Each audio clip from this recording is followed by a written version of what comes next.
Hello friends, welcome to our channel. இன்னைக்கு வீடியோவில் மீன் குழம்பு எப்படி செய்கிறதுன்னு பார்க்கலாம். நீங்கள் எந்த மீன் வாங்கினாலும் இந்த மாதிரி குழம்பு வச்சு பாருங்கள். குழம்பு நல்லா டேஸ்ட்டாகவும் மணமாகவும் இருக்கும். சரி வாங்க வீடியோக்குள்ளே போகலாம். 3 தக்காளியை அரைச்சி எடுத்து வச்சுக்கோங்க. 2 பெரிய வெங்காயத்தை கட் பண்ணி எடுத்து வச்சுக்கலாம்.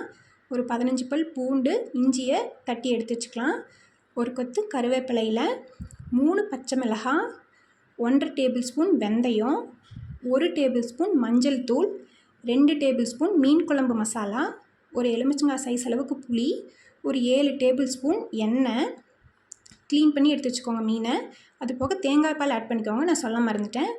ஒரு கடாயில் 7 டேபிள் ஸ்பூன் எண்ணெய் ஊற்றிக்கலாம். எண்ணெய் சூடானதும் கடுகு ஆட் பண்ணிக்கலாம். கடுகு பொரிஞ்சதும் வெந்தயத்தை ஆட் பண்ணிக்கலாம். வெந்தயம் வறுப்பட்டதும் நம்ம எடுத்து வச்சுருக்க சின்ன வெங்காயம், கருவேப்பிலை, இஞ்சி பூண்டு விழுது, அது போக பச்சை மிளகாய் எல்லாத்தையும் ஆட் பண்ணிட்டு வெங்காயம் வதங்கிறதுக்கு தேவையான அளவு உப்பு ஆட் பண்ணி வதக்கிக்கலாம். வதங்கினதும் நம்ம எடுத்து வச்சுருக்க தக்காளி ஆட் பண்ணிட்டு மஞ்சள் தூள், மீன் குழம்பு மசாலாவை அதில் ஆட் பண்ணிக்கலாம். ஆட் பண்ணிட்டு நல்லா வதக்கிக்கலாம். ஒரு ஸ்பூன் ஜீரகம் போட்டு நல்லா வதக்கிக்கலாம். வதங்கினதும் நம்ம எடுத்து வச்சுருக்க புளித்தண்ணியை அதில் ஆட் பண்ணிக்கலாம்.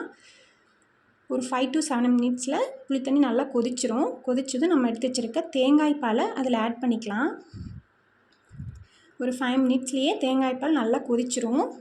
கொதித்ததும் நம்ம எடுத்து வச்சுருக்க மீன் அதில் ஆட் பண்ணிக்கலாம். நான் இன்றைக்கி ஐலா மீன் வாங்கியிருக்கேன், ஆட் பண்ணிக்கலாம். மீன் வேகிறதுக்கு ரொம்ப நேரம் தேவைப்படாது, ஒரு 2 மினிட்ஸ்லேயே நல்லா வெந்துடும். ஆட் பண்ணிட்டு ஒரு மூடி போட்டு அதை மூடி வச்சிடலாம் ஒரு 2 நிமிஷத்துக்கு. இப்போ 2 நிமிஷம் ஆயிடுச்சு. இப்போ ஓப்பன் பண்ணி பார்க்கலாம். பாருங்கள், எண்ணெயெல்லாம் நல்லா பிரிஞ்சு வந்துருச்சு. மீன் பாருங்கள் நல்லா வெந்துருச்சு. அவ்வளோதாங்க. இன்றைக்கி கொத்தமல்லி தலையை தூவி இறக்கி வச்சிடலாம். தேங்க்யூ ஃபார் வாட்சிங்.